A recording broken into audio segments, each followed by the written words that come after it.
Hey, what is going on guys? RVZ Stealth here, and in today's video, I'm going to be giving you guys my opinion on the best champions to carry bronze and silver for Season 6.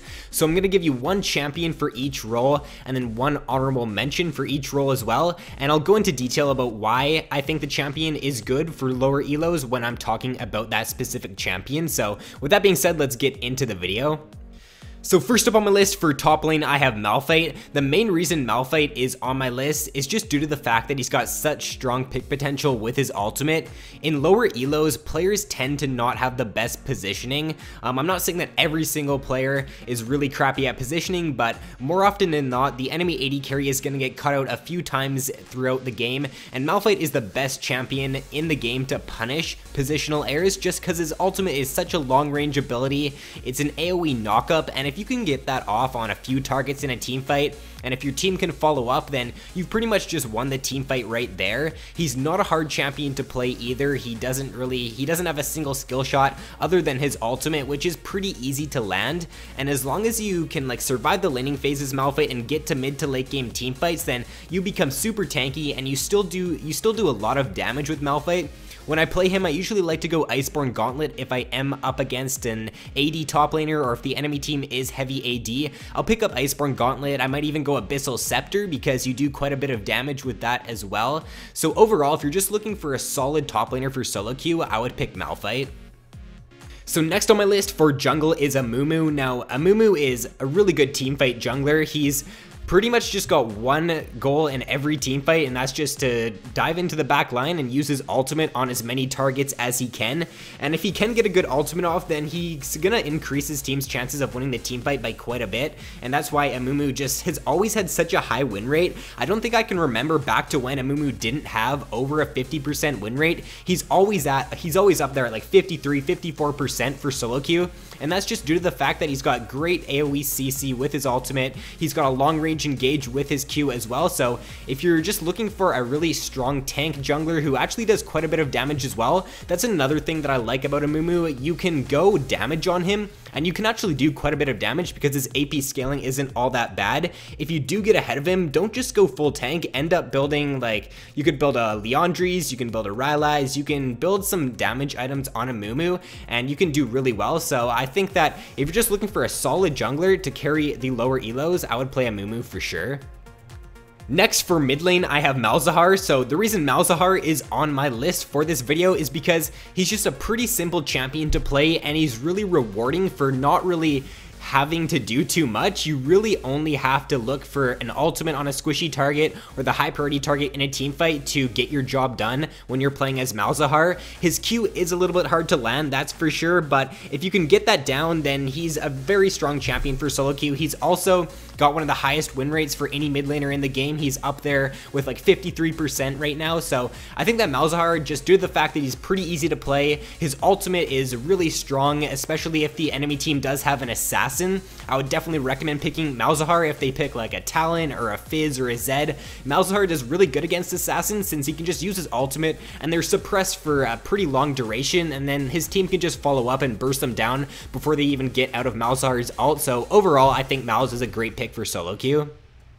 Next on my list, I have Miss Fortune. Miss Fortune is a really good teamfight AD carry. She really doesn't have any weak points in the game either. Her early game's great, her mid game's pretty good, and then her late game is actually not that bad either. So she's just all around a very solid AD carry. The amount of AoE damage that you can get off in a teamfight with MF is pretty crazy though with her ultimate. You just gotta make sure that you can position correctly as her. That's one of the main cons to her, is that she does not have a gap closer, so you do have to be careful about your positioning. Make sure that you do build a QSS on MF if the enemy team does have someone like a Zed, or if they do have strong CC, someone like a Thresh, or somebody that can catch you out. I would recommend building a QSS as your second or third item just so you can stay safer in those team fights. But overall, if you can stay alive in team fights with MF, you can just deal so much AoE damage and you can carry really hard with her, that's for sure.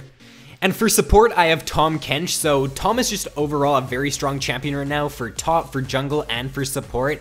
The reason why I do like him so much for the lower elos especially is because your AD carry probably isn't the best at positioning in team fights, and Tahm Kench is the best champion in the game for making up for his team's positional errors, because he can just eat them and then they can be saved. They can get hit by like a Thresh hook, or they can get hit by a Leona ult, and Tahm Kench can just come in and eat them and take them to safety. So that's why I do think he's a pretty good pick for lower elos especially, and he's also a great pick because he's got so much single target CC with his Q and his W.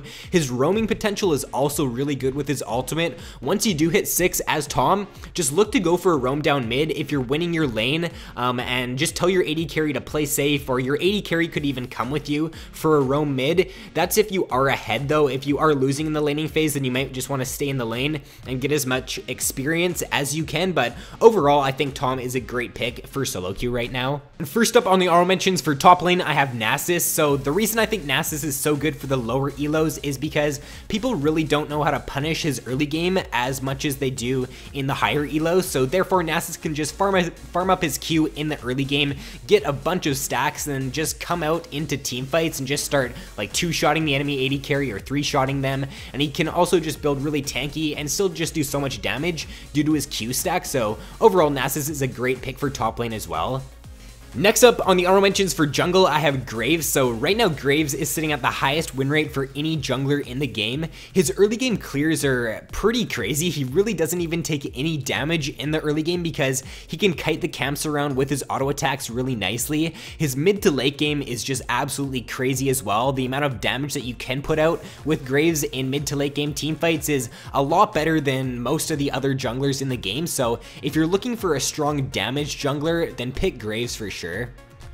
Next on the honorable mentions for mid lane, I have Talon. So Talon is a really good assassin just due to the fact that he's got a very simple kit. He really doesn't take too much skill to play. He's just got to jump on his opponent, use his ultimate. As long as he can hit his W, then he's pretty much 100 to 0'd a squishy target. So overall, as long as you can survive the early game as Talon, then you can have a really good mid to late game.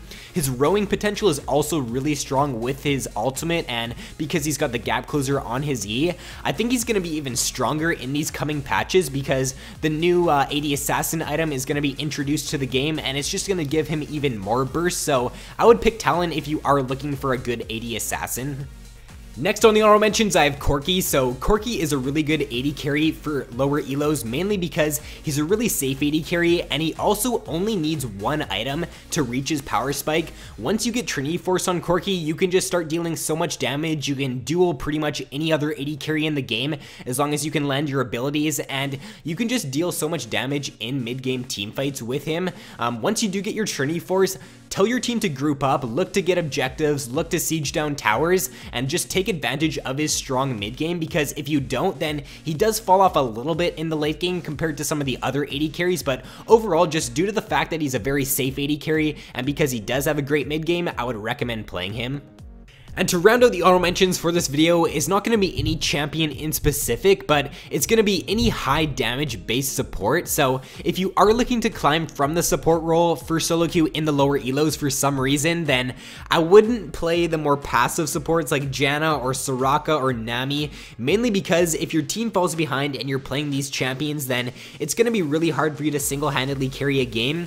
Whereas if you're playing a champion like Annie or Morgana or Brand, you can have a good laning phase as those champions, and because they do a lot of damage, come team fights, you can end up single-handedly carrying a team fight. So I wouldn't even build support items on those high damage based supports. I would go Sightstone, get a sweeper, and then just go full damage after that, because you're just not gonna be able to rely on your team to deal damage. You're gonna have to be the one to deal damage in team fights most of the time, unless your team does need disengage or they do need like heals. Say the enemy team has a really heavy poke comp. In that situation, I would recommend picking Soraka, or if they have a strong all-in champion like a Rengar or a Warwick, then picking Janna in that situation would be a good idea. But most of the time, I would recommend picking a high damage support. So that is going to be it for the video, guys. If you did enjoy it, don't forget to drop a like and subscribe if you have not already. So thanks for watching, guys. Have an awesome day, and I will see you in my next video.